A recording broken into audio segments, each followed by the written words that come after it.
Hi everyone, it's Carrie again. Okay, today we're going to talk about another one of my online dating experiences. Um, this one just kind of fell in there.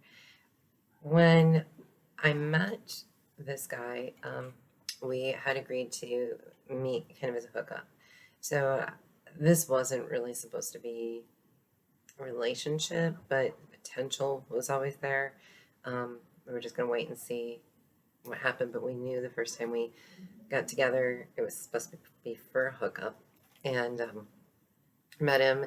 Um, it was really weird because he was kind of from the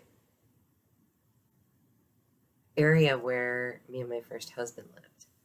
Well, he came here to meet me, and when we met in the parking lot, um, I don't know, he had a really long tongue. That's all I can say, because he kissed me right away, and his tongue was in my throat. I was like, whoa. And at that point, I was like, that's a little too much for me. And I kind of wanted to maybe just grab a bite to eat or something. But he's like, well, you ready to go? You follow me to my place, blah, blah, blah. And I was like, I don't know, for some odd reason, he was attractive. So it's like, we'll just go to his place and we'll eat something there. So we get to his place. We didn't really eat anything. I don't think there was one time we actually sat down and had a meal, but otherwise we pretty much always got together. He was really nice about everything, kind of showed me around his place, gave me a little bit history, things that he's into, things that he had collected, stuff like that. So that was interesting. It was nice to, see everything on a more personal level. You'll have to forgive me. The cats are going a little wild here, and sometimes when they play a little rough. So if he comes up here, he's they're probably gonna go. It's gonna seem like they're going at it, but they're playing, so don't freak out. It's just how they play. Anyway, so we were at his place, and everything seemed fine. We had sex. It was good. Learned a lot more about each other at an intimate level. Ended up talking on the phone a lot more. Second time was about a week later, and I went to meet up with him again. We were at his place, and this time he kind of went through. There are some legal documents sitting there, and so I was asking him about it, and we were watching a little TV, and then he expressed to me that he had a court case or something coming up because his ex-girlfriend, who had previously lived with him, there was, he let me read all of the documentations, so it was her statement and everything about um, some abuse, and that he threatened her with a gun or whatever, and they took all his guns away. And so this point I'm thinking, hmm, okay, well, let's just have a good night and maybe I'll never see him again. This might not be what I'm looking for in life right now. But anyway, he still was, a very nice guy, and it felt like some of the stuff that he was telling me, about his son ended up taking over then his business. He wasn't able to see his grandson, so there were some things that I did feel for him, and he said that the accusations the girl was making was a little extreme. He had proved to me he paid for her to have a boob job, and he gave her all this money too. So I'm just kind of like, yeah, kind of, he had proof of everything. So it looked like a gold digger situation. So I didn't take a whole lot of it too much to heart. And the fact that he was being so open and honest, I mean, I thought that was, pretty amazing. I hadn't seen that in anybody in a while. So I felt for him the third time we got together. We did have dinner. We went and picked something up to eat and took it back to his place. And then that's when he told me about how he really wanted to get in touch with his grandson. He was looking into getting these billboards, and this is how much they cost. And he was going to put his phone number on there so his grandson could call him, because his son wouldn't let his grandson talk to him, or he didn't have, his phone number, but with his own phone, if the kid saw the billboard, had this whole plan. He really wanted to talk to his grandson. And my heart kind of melted, and he took me to the area where the kids would play and stuff like that. And, clearly the kids had been there many times. And and I was getting to know him on a much more personal level, besides intimate, and that was beautiful. Then one of the things he said to me was that I had a very negative view of men, and I said, well, it's why I'm not looking for a relationship and just a friend with benefits, because, yeah, you're right. I don't think men know how to love, or I can't be loved, or, I don't know what the deal is, but yeah, it's a skewed view right now, and it wouldn't be good in a relationship. And, he's like, well, you could be in a relationship, blah, blah. And so this is kind of moving to relationship talk now. And then he said, well, the one thing you need to do is you need to learn how to make love. And it's like, I thought I was, I'm having sex. It was different.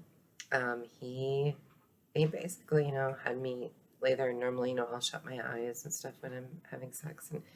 And for him, at certain points, he'd be like, just look at me, and it was much more soft and intimate and seductive in a way, not when, wham bam, thank you ma'am, or, rough or quick. He was so gentle with me, and as we were, going to come, made me look into his eyes, and just tears. I just cried. It was probably the best experience sexually of my life, because it was a difference. There was a huge difference to making love versus just having sex. And in that moment, we were making love. There was no doubt about it. I could see it in his eyes. I could feel it in his touch. It was beautiful. That was a point where I thought, well, I could have a relationship with this person. Holy cow. I'm starting to fall for him. He's opening my mind and my perspective a little bit more. And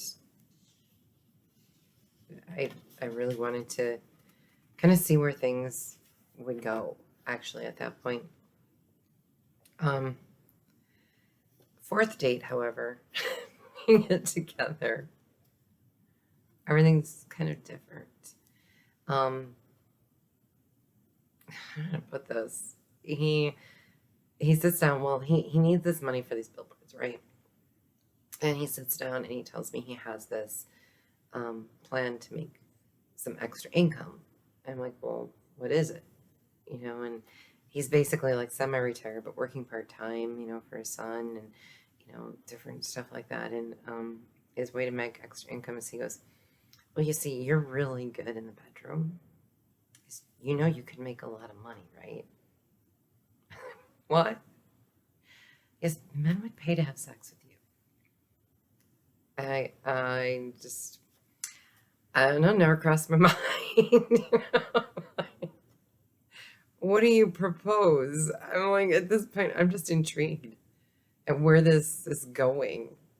And he goes, well, here's the deal. He goes, we could, get you on build a profile on, and I'm going to state this. It's called Seeking Arrangements is the website. Okay. And this clearly has been used for, it's not set up for people to pay for sex, but arrangements are made in person generally, where there's, code that they talk. And, he's like, well, he goes, I've gotten a lot of prostitutes off of there. I'm like, really? So he shows me the site and he shows me their interactions, and I'm like, and they really came and you had sex with them and you paid them? And it's like, yeah. And I'm like, wow. And there were a bunch of them. It wasn't just one or two. Okay. So then he goes, we need to put a profile out there for you. He goes, and then he goes, we can also like rent a hotel room in a larger city. He says, and, with a proper ad, you could do like 10 guys in one day. I was like, oh, I could.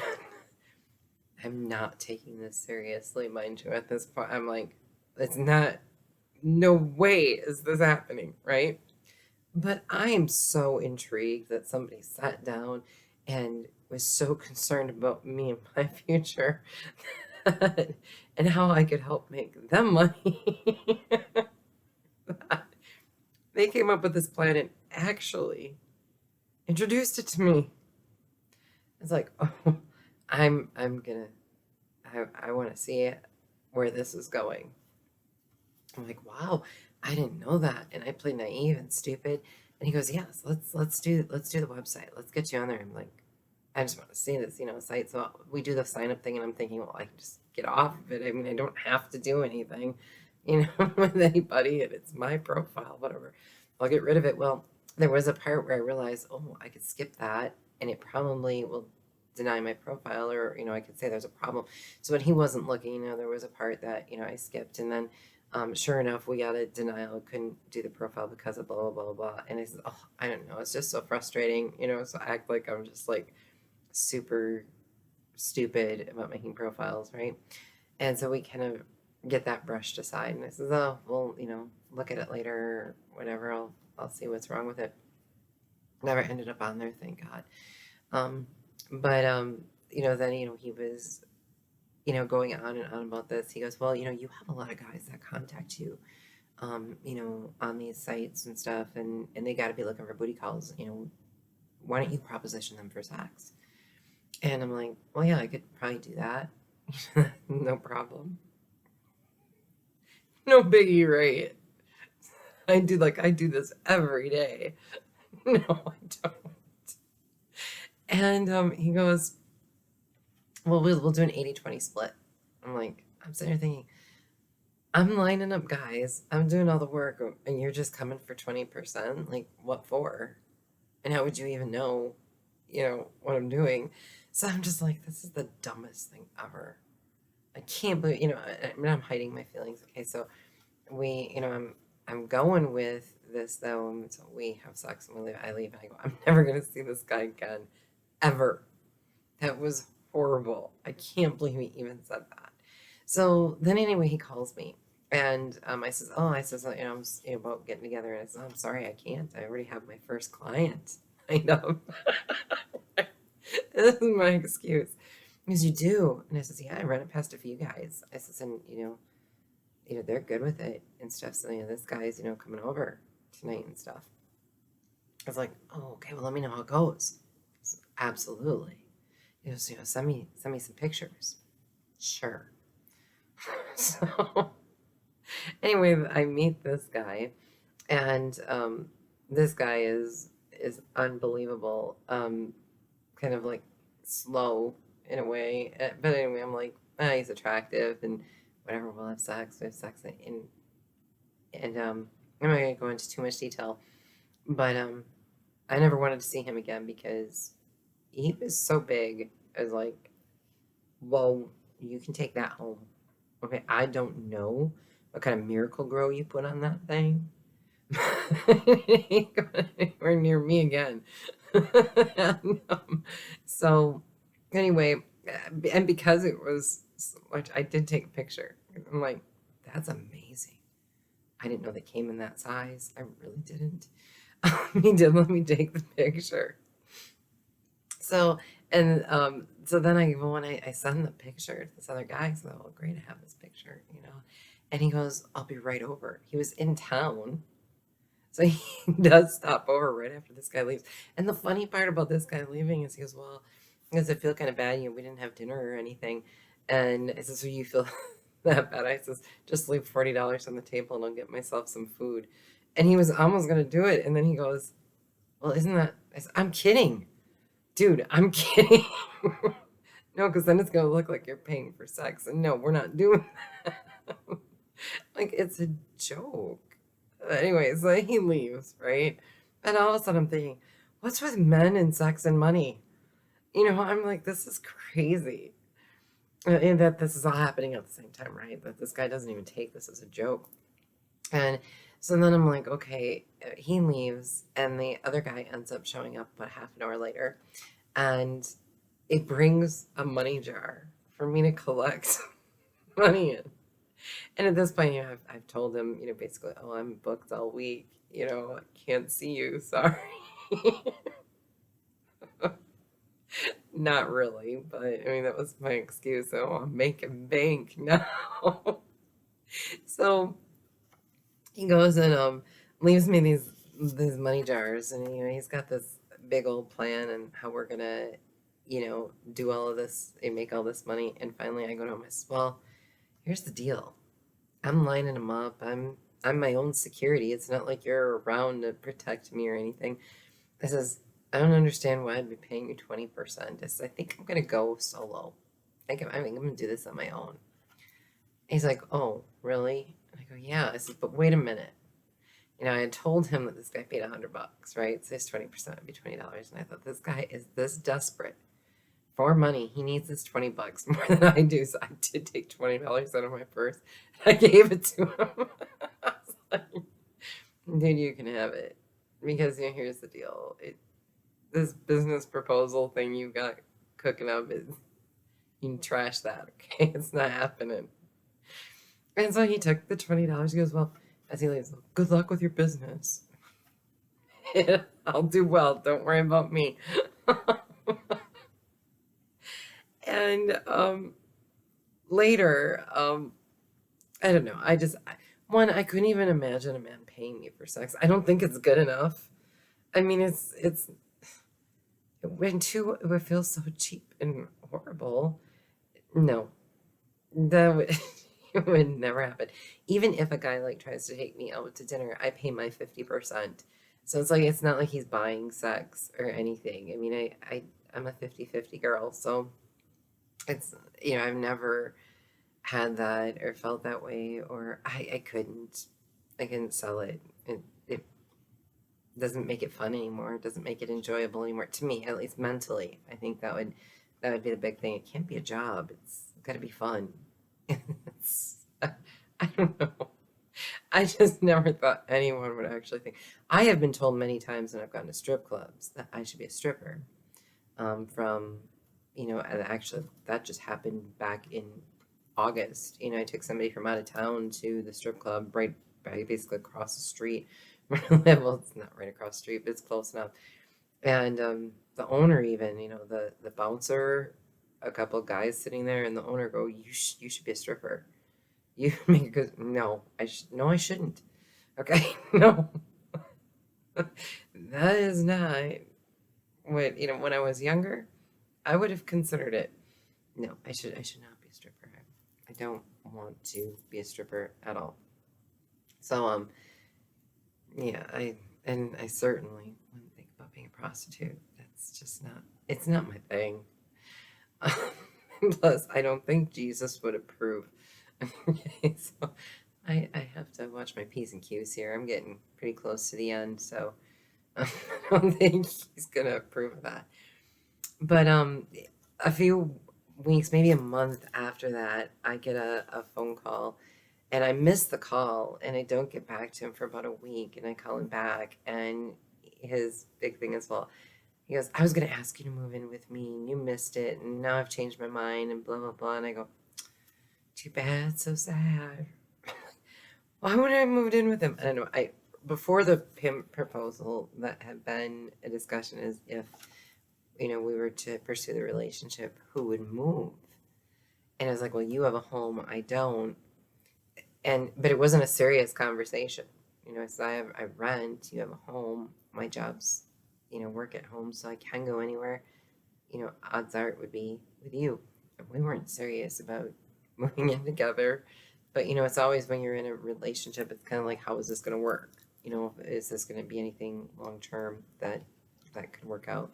And that's just one of the typical questions of it. Apparently, he took that serious too. I don't know. Never heard from him after that, and that's okay. That's totally fine. But that's one of my greatest online dating stories is the pimp that I had to go on 4 dates with before he told me he was a pimp. I don't know if he's got other women. If this is just a one time, it was the first time he was going to try to do it to make money or what. But it didn't work out for me. It wasn't going to go that route. Makes me think of the Bible phrase from 1 Timothy chapter 6, verse 10. And it says, for the love of money is a root of all kinds of evil. It is through the craving that some have wandered away from the faith and pierced themselves with many pains. Now, mind you, keep in mind, this is the same phrase where everyone says money is the root of all evil, comes from the Bible. That is not what it says. Money is not the root of all evil. Money is the root of all kinds of evil. Okay, keep that in mind. So money does cause a lot of evil. And when you go that route and everything is money driven, you'll cause yourself your own pain. It's almost like stabbing yourself and wounding yourself, because you're willing to do anything to get the money. And this particular case, where, I mean, it could have probably been a good relationship if he went to, felt the need to sell his girlfriend for money. I mean, that's not somebody I couldn't live with long term or with. So, yeah, and the fact that he could even consider it tells me that there's no relationship there, because he can see you being with other people. And I'm sorry, I want to be with somebody who wants to see them only with me. I've done the swingers thing in relationships. I've done, clearly not the prostitution thing, but that was apparently the next in line, and that's where I stopped it. But it was intriguing, it's interesting, and it just goes to show, when you date online, you will find all kinds. Money is not the root of all evil, but many kinds of evil. I love you. Have a good day. Make good decisions.